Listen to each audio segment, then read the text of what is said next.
Welcome back. About the reserved keywords such as break, continue and pass. In Python, what this loop will do is, every time the loop runs, it will do 1 plus 1 plus 1 to I. So it becomes 1, 2, 3, 4 at every iteration. So till it's 4, this loop will run in the if part. Then it goes into the else because less than 5 is given there.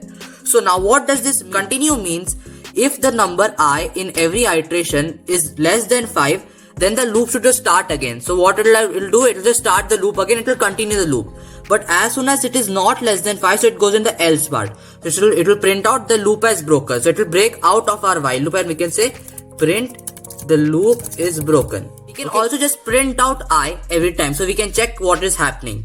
So we can print the before part or the after part. So let's print it the before one. So before the iteration of the value increases. Okay. So here you can see when it shows 0, 1, 2, 3, 4 and then it breaks out of the loop because it is said that if I is less than 5, so it is to print I. First it is at 0. Then I's value goes up plus 1. So it becomes 1 and the loop continues. I mean it just goes to the beginning of the loop and again it scans the condition. But this time with I as 1 because the value has incremented plus 1. So now again when it is not less than 5, it goes in the else part and breaks out of the loop. That is, the loop is broken.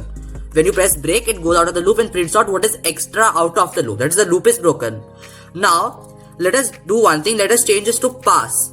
So basically what pass does is it doesn't do anything. It just leaves the program idle there. Basically it does nothing. It just leaves it out. When I is less than 5, 0, 1, 2, 3, 4 prints it out.